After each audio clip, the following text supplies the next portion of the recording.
In this week's parsha, we have Eile Pekudi and Mishkan Ha'edus. The Bnei Yisrael in the Midbar have contributed for the Mishkan, the Beis Hamikdash in the Midbar, and after all the money and donations came in, so Moshe Rabbeinu computes the sum total of whatever came in. He has and makes an inventory of the Mishkan, and so Eile Pekudi Mishkan. These are the computations of the Mishkan Ha'edus, that was counted through Moshe, through Yisrael ben Aaron HaKohen. And who constructed the Mishkan? B'Tzalel ben Uri ben Chur Lamata Yehuda. B'Tzalel, the son of Uri, the son of Chur from Yehuda, the most important of the Shvatim, from which Shevet kings came out. Asas Kalasha Tziv Hashem es Moshe. The Itai and his associate, Aliyev ben Achisamach Lamata Dan. He is the lowest of the Shvatim, Dan, and he associates himself with B'Tzalel, the most important and celebrated of the Shvatim. And what is the secret of Dan's existing in Klal Yisrael? Because we already have in the past have said some very uncomplimentary things about Dan. Well, he is still part of Klal Yisrael. Achi Samach. He relies and leans on his brother. In other words, he is still part of Klal Yisrael. And Charish v'Chayshe v'Reikem v'Tchelis v'Agaman, he was a craftsman. And then Moshe Rabbeinu counts all the gold which came in, and then all the silver which came in. And how much silver was there? There was 100 kikal. A kikal is,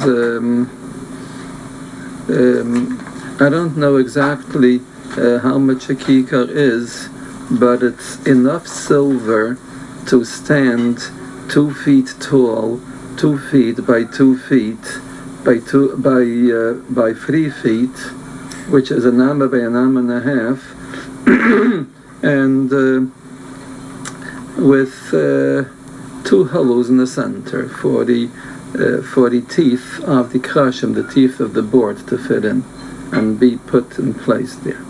So how much money came in? Meyas kikal, 100 kikal, the 1,700 v'chamishin v'shivim shekel v'shekel HaKodesh. There was more than 100 kikal. There was 1,775 extra besides the eshkolim, besides those 100 kikal. And this was contributed as bekel agugailas, machzas hashekel b'shekel HaKodesh, מבין 10 שנה ומעלה, ו600,000, ו13,000, ו550.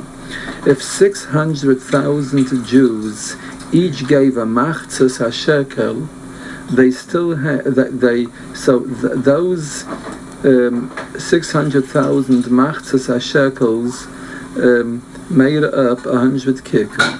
But there were more than 600,000 Jews. There was 3,550 extra, above 3,000. So they gave each one a half of a shekel, which is a half of the sum which is extra, which amounts to 1,775. So what did Moshe Rabbeinu do with that silver? V'hi miyas kikar hakesef, letzekes hasadnei hakodesh v'sadnei hapareiches, miyas hadanim ramas hakikar, kikar la'adam. He melted the silver, and he formed 100 Adonim, 100 sockets for these Karashim, and in each Adon, in each socket, went in a kicker of silver. Well, but he had more than the amount of silver which is necessary for 100 kikar, because if 600,000 Jews give for 100 kikar, so they have 100 kikar. But there were more than 600,000 Jews, so therefore there was some extra silver. What did he do with the extra silver? And the 1,775 extra shkalim, he made hooks for the pillars. The tzipar hashayim, he plated the heads with silver. V'chishak oisam, and he had a little spiral of silver going up the entire. A strip of silver went up like a spiral on the entire amud, on the entire pillar. So, the Medrash tells us that the Litzani Hadaya, I would like to call the Litzani Hadaya the wise guys of the Daya, the wise guys of that generation. You always have Litzanim, those who ridicule, those who are Mavatal, those who just, they frown on something, and they emanate a feeling of being mavatal, of rendering something unimportant, of rendering somebody not a fine person or whatever. It's easy to do it. It's as easy as pie. You just make one little remark, and at the expense of somebody else, and that person already loses his stature. That's the kayach of litzanis, of ridiculing, of the innocent word in the dictionary, humor. And the Gemara says that the leitzim are among the four groups, those jokers, that are four groups that don't merit to be welcomed by the Shechina Hagdaisha when the time comes to pass on into the higher world. They're not Mekabel Pnei Shechina. There is very much danger in humor. Humor could be used for very good things, to cheer up somebody, as long as it's not mischievous humor, as long as it's not on somebody's expense, not ridiculing somebody or something. But once it's used to ridicule something, then it's very dangerous and it's very destructive. So the Litzani Hadaya, the jokers of the generation, they made a little crack, a wise crack at Moshe Rabbeinu. They said he became rich, because after all, he was the Gabbai, he was the collector of all these monies and contributions which came in. So he profited by it. He became rich on it. Of course, everybody knew about the honesty of Moshe Rabbeinu. There wasn't one Jew in Klal Yisrael who had any doubts about his honesty, about his integrity. Way back several weeks, almost a year before this building of the Mishkan in Mitzrayim, when all the Jews were busy gathering riches from the Rechush Rav of Mitzrayim, so Moshe Rabbeinu was busy with something else, by seeking out the bones of Yosef. Everybody was busy, gathering, amassing wealth, and Moshe Rabbeinu had some other wealth in mind. He has to get the bones of Yosef the Tzaddik and bring them along with him to Eretz Yisrael. So Moshe wasn't particularly interested in amassing wealth, but for a joke it passed. that Moshe got rich on the contributions of the Mishkan. So the Litzani Hadayos said that Moshe got rich because of the contributions which people gave to the Mishkan, and some money sort of pasted to him. So Moshe Rabbeinu wanted to give a cheshbon. He wanted to open up the books, let everybody see what I did with each penny. So when it came to the silver, Moshe Rabbeinu remembered that the 300,000 shekalim, that means the 600,000 machzas shekels, which he received in silver from the Jews, he used that for the adonim, for the sockets. However, there was some more silver. What did he do with the rest of the silver? And it just slipped his mind. What did he do with it? It slipped his mind. What did he do with it? And he was in a dilemma, and it was quite humiliating. Moshe Rabbeinu didn't know what to do, and all of a sudden, he got it. I reminded myself. I used it for the Vavim La'amudim. So the Medrash says that the Rabbeinu Shalom enlightened his eyes, and he reminded himself that he used those for the hooks, for the Amudim. And the Megala Amulkais from the Heilige Megala Amulkais tells us that the neshama of Rabbi Akiva came and told him, you used it for the Vavim La'amudim. Needless to say, all this needs an explanation. The Alshach says that over Ha'elef we have Az Lageiresh. The musical note over Ha'elef is it's read in the Sefer Torah this way: V'yas Ha'elef, like an exclamation. Oh, Moshe Rabbeinu got it. Oh, I know what to do with. I know what to do with that money. That was an exclamation from him. Baruch Hashem. He reminded himself. And the Megala Mulkais further says that the Aleph, that's a small Aleph of Vayikra, which was the neshama of Rabbi Akiva. If this evening will be long enough, we might come back to it. So we'll go away on the tangent. It says V'haya Eikev Tishma'an in Parashas Eikev. It will be in return, if you're going to listen to and you're going to obey the mitzvahs of the Torah, then Hashem Yisbarach will keep His promise, which He promised to your forefathers, to Avram, Yitzchak, and Yaakov, and you're going to be showered with blessings. So there, Eikev can also mean at the end, because just like we use the word Reish for the head to mean the beginning, we use the word Eikev, the soul, to mean the end. So these Sfarim explain, V'haya Eikev Tishmayan. Look, the end is going to be that you're going to listen.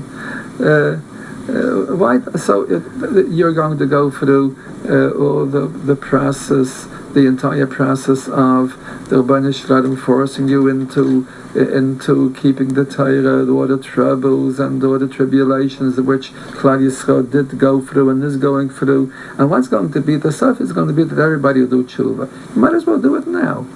And what are you waiting for? For your Eikev Tishmayan. The Eikev, the end will be you're going to obey, you're going to observe the Torah. So what are you waiting for? Then there's another pshat, Vaya Eikev Tishmayan. This Rab Mad Chalachevich says, Vahaya, whenever it says Vahaya, it means a simcha. Vahaya, a simcha will be Eikev, if at the end, Tishma'an, you're going to listen.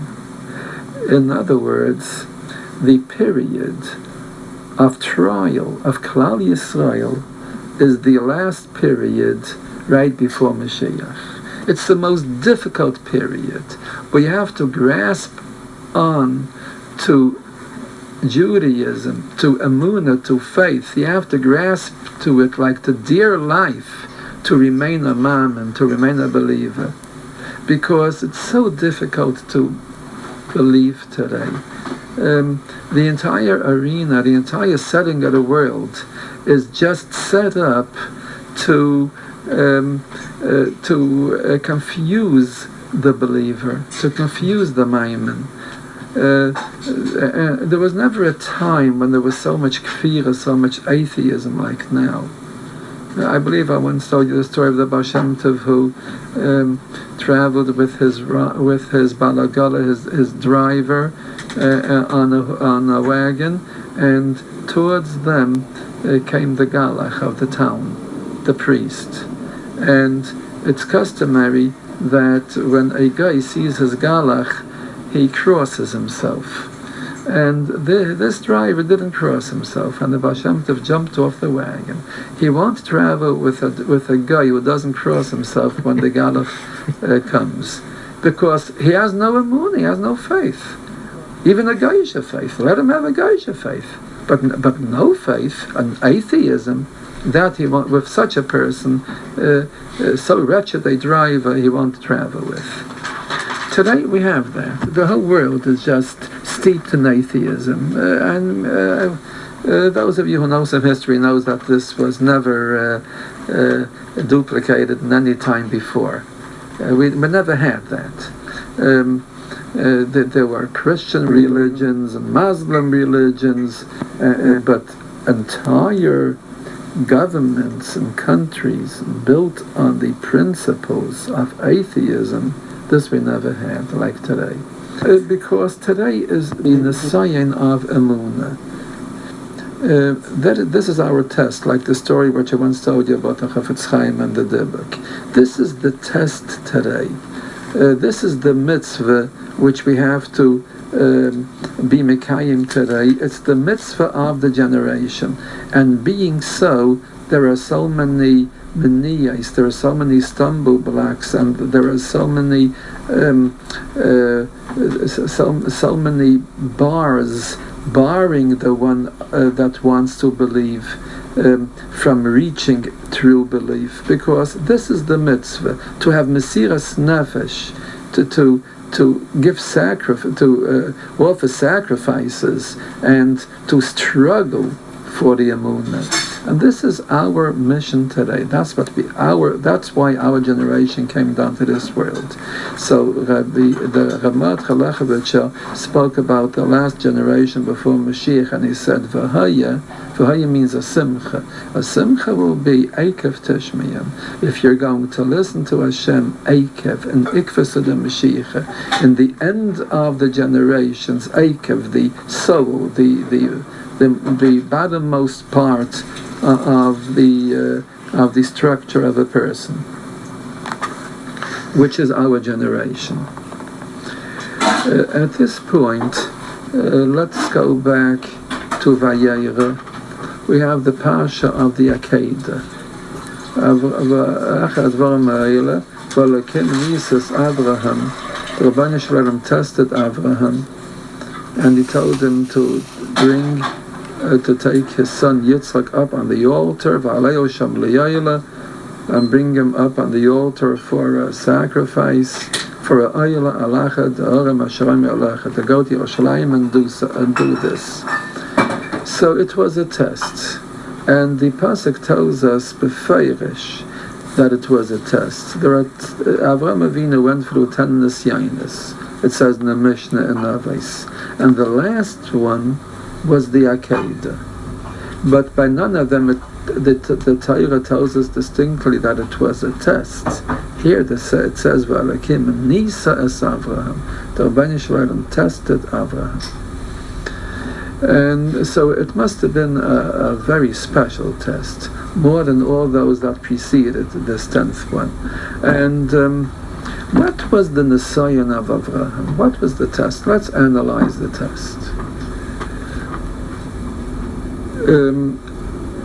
The first test, in contrast to the last test. The first test was Ur Kasdim. Avraham Avinu, with by thinking and by using only truth as his measuring rod, came to the understanding that there is only one God, and anything else is false. There has to be one God who created heaven and earth, day and night, summer and winter, good and evil. Only one God created it, and he was convinced of that because he was a real thinker that was able to isolate truth from anything else which could have influenced his thinking. And he came to the understanding and the conviction that there was one God. And he fought for it. He preached. And he got into trouble with Nimrod. And Nimrod didn't like the idea because Nimrod claimed that he is God. And it came to a point where they just took Avram Avinu because he refused to listen to Nimrod and stop preaching that there's one God, and they took Avram Avinu and they threw him into the Kivshana Eish, into the fire. And there the bigness happened, the big miracle, and Avram Avinu emerged alive and healthy from without even his clothing being scorched. He emerged from this Kivshana Eish, and it was a big Kiddush Hashem. And immediately afterwards, Vayomer Hashem al Avram, the Rabbeinu Shalom appears to Avram, and he tells him, "I am the God for whom you are ready to give away your life." And he introduced himself to him. Anihu Bal Habira, I am the conductor of the affairs of the world. And Avram Avinu was like introduced to nevuah, to prophecy. Prophecy means direct contact with the Rabbeinu Shalom. That's nevuah. So till then, he worked. He only understood the Rabbeinu Shalom he arrived by theorizing and by thinking, but now he saw the Rabbeinu Shalom. He was a Navi, and there is no doubt about that. Once a person has nevuah and he sees with nevuah, he is convinced. He sees the Rabbeinu Shalom face to face. That was the first Messiah, the first test, and then he went on and on to more difficult tests. In Lashon HaKodesh, the word Nisayon means a test. It also means to raise, to promote. Nasois, to raise on high. No, like a nace means a flag because it's high. So, because in Lashon HaKodesh, which gives us an understanding, an insight into the true meaning and origin of each word. So, because the world was created with Lashon HaKodesh, so Lashon HaKodesh aren't arbitrary sounds, that mean things. Everything has the meaning of the words have a reason. So, therefore, it stands to reason that these two translations of Nes, of Nisayon, are related. And it's simple, because what's the purpose of a test? Why does the child have a test at the end of the semester? To determine whether he's going to be promoted or not. So nasai means to test, and nasai means to promote, because that's the purpose of the test. A point comes when he graduates. So after 10 semesters, each one having its test, Avram Avinu graduated with cum laude. He got his degree that he is the Ma'amin v'Hemen b'Hashem, he believes in Hashem, and he graduated. So the last test certainly has to be much more difficult than the first test. After when he graduates from the 10th grade, of course that test is much more difficult than the one necessary for the promotion from the first grade. Well, on the surface it would seem that the first test is more difficult than the last test. If someone, anybody here, if the Rabbeinu Shalom would have approached him with nevuah, with prophecy, and he sees the glory of Hashem speaking directly to him, and he tells him, go bring up your son for an ayla, I'm sure anybody would have done it. The Rabbeinu Shalom alone, the God, the master of the universe, commands him to do so. Of course, anybody would do it. But the first test, where he didn't see the Rabbeinu Shalom yet, where he wasn't introduced to the Rabbeinu Shalom, but upon conviction, because of his conviction, he was ready to give away his life for the Rabbeinu Shalom. That's a difficult test, because whenever there's conviction against a person's interest, that's where rationalization starts playing, and you start thinking otherwise. So of course, the last test isn't as difficult as the first test. So why all this fuss about the Nisayon of the Akedah when the first test was more difficult? Well, the Zohar HaKadosh answers that. It says, "Vayaras hamakim mimeirachik." Avraham Avinu saw the Rabbeinu Shalom from far. Makim means the Rabbeinu Shalom, like you have in the Agadah, Baruch HaMakim. The Rabbeinu Shalom seemed to him to be distant. Avraham Avinu was wrought with confusion. What's going on over here? He was all confused. He knew the Rabbeinu Shalom as the true God. And that's what our whole emunah is based on, that the Rabbeinu Shalom never changes his mind. And that's why we know that this Torah will never be exchanged for another Torah, not like the other faiths have it. And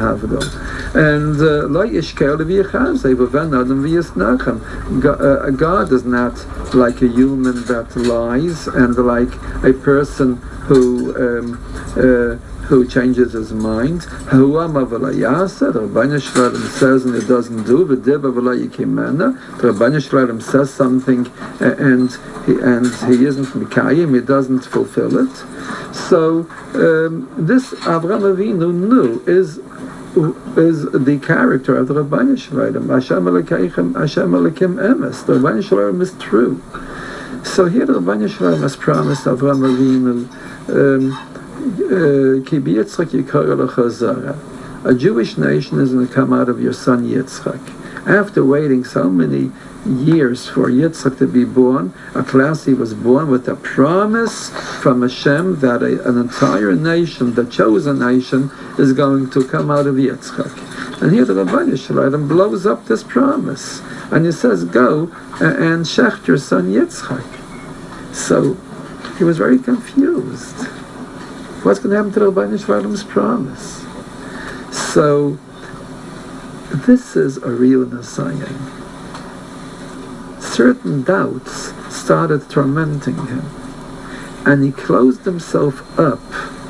He barricaded himself against these doubts. He won't give them any admission into his mind and heart. And when the Satan came and started telling him, well, there's a way out, because I really have been eavesdropping, and I heard that Rabbeinu Shalom said there's going to be a sheep for the sacrifice, and not your son. So Avraham Avinu said to him, I know you, Satan. I know you for as many years as I'm alive. I already am acquainted and familiar with you as the Yetzer Hara. I won't believe you even if you say the truth. So that's what the Medrash tells us. So Avraham Avinu actually had a terrible Nisayon. He had to relinquish his idea of truth and of what's yosher, of what's just, and blindfold himself and say, I am not to ask any questions. I'm supposed to listen and obey, and my mind can never grasp the Rabbeinu Shalom. I know the Rabbeinu Shalom long enough and well enough, and I am going to believe even when I don't understand, even when I have kashas. That was the test of Avraham Avinu. And usually when somebody is wrought with kashas, the Rabbeinu Shalom is distant from him. He becomes aloof. The whole idea of the Rabbeinu Shalom being near and guiding and loving, all this dissipates. He sees the Rabbeinu Shalom far, far away. You know, he saw the Rabbeinu Shalom from a distance. The Rabbeinu Shalom wasn't any more near to him as he has always experienced this feeling, even at the first Nisayon, when he was thrown into the fire. He knew that the Rabbeinu Shalom was near to him, and now the Rabbeinu Shalom was far. He had to do something against his conscience, against his understanding, against all the ideas of that he has, of what Hashem is, and that was a terrible Nisayon. The Nisayon was to believe even when it's difficult. That was a Nisayon. So that was the big test. The big test. So that's why. So after that, so when the Malach came and said, "Don't touch Yitzchak, take him off the Mizbeach." So Avraham Avinu said, "But Hashem told me I should put him on. I should be bring him up for an offering." So the Malach said, "You obeyed that already. The Rebbeinu Shalom didn't tell you to kill Yitzchak. He said, take him up on the Mizbeach. You took him up, take him down." Now that's a very simple answer. Very simple. It makes so much sense. And a child of 6 years old who learns Chumash and Rashi and Parshas Vayera knows the answer already. If a child can grasp that answer that the Malach answered him, why couldn't Avraham Avinu grasp that answer before the Akedah? That the test is only to put him on the Mizbeach and not to take his life. Why didn't Avraham Avinu think of that? The answer to that is the pasuk. V'alakim nisas Avraham. The Rabbeinu Shalom tested Avraham. If somebody is subjected to a test, it's no use. You can't fight the Rabbeinu Shalom. The Rabbeinu Shalom can take the most clever and wise of people and make him dumb. And when he needs an answer, he shouldn't know the answer. The Rabbeinu Shalom is Bekeya Chevrim.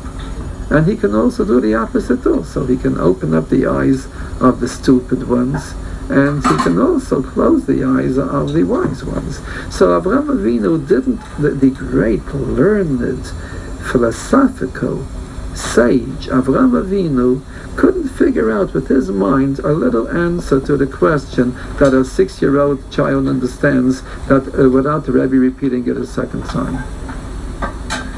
Because of the kidneys of them, that was the test. When we are tested, we don't know the answers, and it's no kasha.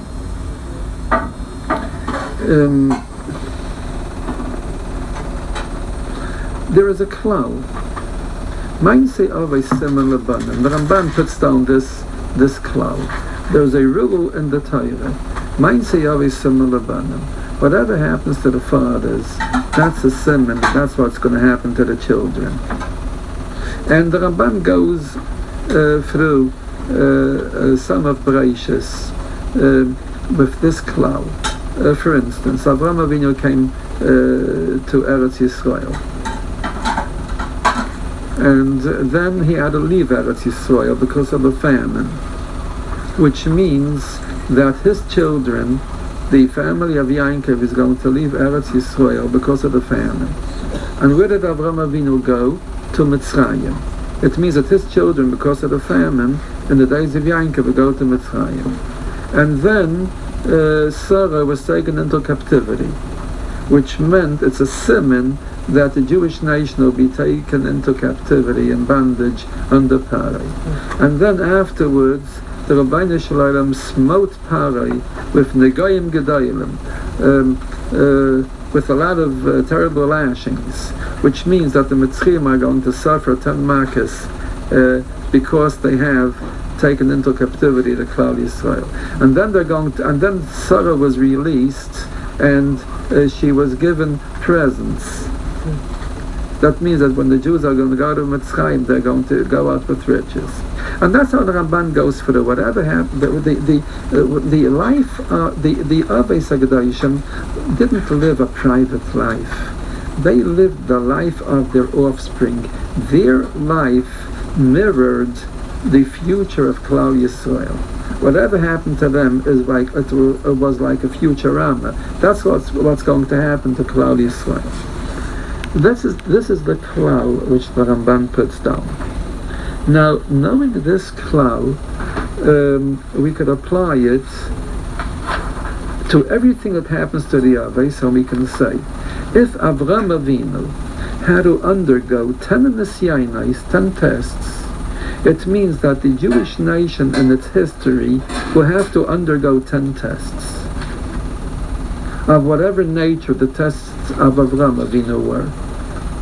And if the last test of Avraham Avinu was one of sfeikos, one of doubts, one of confusion, where it's very hard to believe,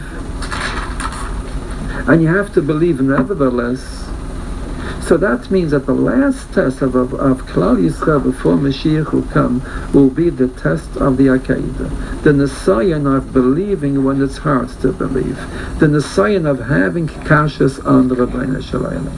And when was there a generation that there was so many kashas on the Rabbeinu Shalom as our generation?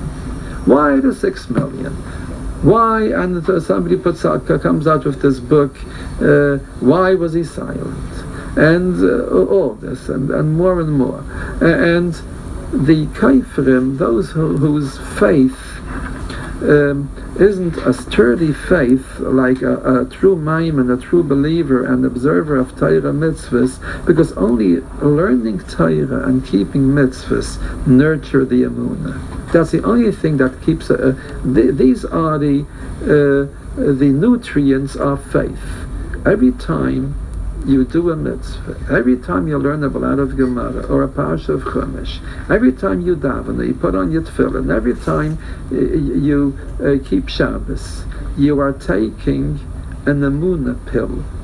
You're eating the bread of emunah. That's what keeps your emunah going. Those people don't do mitzvahs, and their entire Judaism is only theorizing and coming to mass meetings and writing articles in the magazines, and that's what their Judaism is, but not really keeping the mitzvahs, no. So those people can't believe. So therefore, when they are confronted with nisyanos, with tests, they fail. And they have a red mark there because they can't pass these tests. So when you have the most confusing happening in that Klal Yisrael ever experienced, the Holocaust. So of course they can't pass this test and still emerge as believers after such an experience. Now, we have a kasha on the Rabbeinu Shalom. It's true, it's a kasha. What's the answer to the kasha?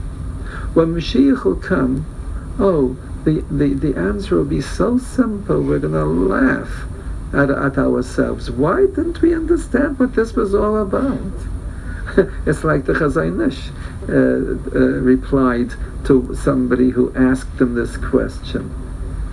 Why did Rabbeinu Shalom destroy Klal Yisrael? So he said, supposing you would see a tailor, and you would see him taking a wonderful, a most expensive piece of silk, and then it takes a scissor and starts cutting away at that silk, and cuts and cuts and cuts, and ruins the silk. You're going to say, are you crazy? What's the matter with you? Why are you ruining the silk for? Well, you don't know how to make a silken blouse. The tailor knows what he's doing. We don't know the answer. When Mashiach will come and we're going to see why there was some tailoring done and what is the product of this tailoring, then we're going to know the answer and we're going to laugh at ourselves. As Yemari Schek Pino, we're going to laugh. Why didn't we know the answer? But now, you know why we don't know the answer? Because we're living through, in our generation, the 10th test. And when there is a test, you don't know the answer. That's the test. We have to believe. This is the calling of and the mission of our dial, to believe in the Rabbeinu Shalom. Now, this is the Nisayan of Ikvasa the Mashiach. Of Vahaya Eikev Tishmayon. Listen to me in Eikev at the end. That's when it's going to be a simcha to the Rabbeinu Shalom. And now, after Avraham Avinu passed this test with flying colors, and he emerged as a perfect maimon, having good marks, splendid marks on all the 10 tests, the Malach came and commended Avraham Avinu, and he blessed him with all the blessings. Do you know why? Eikev Ashashama Avraham B'Kaili. Because Avraham listened to me in the condition of Eikev, when it was the soul, the bottom, the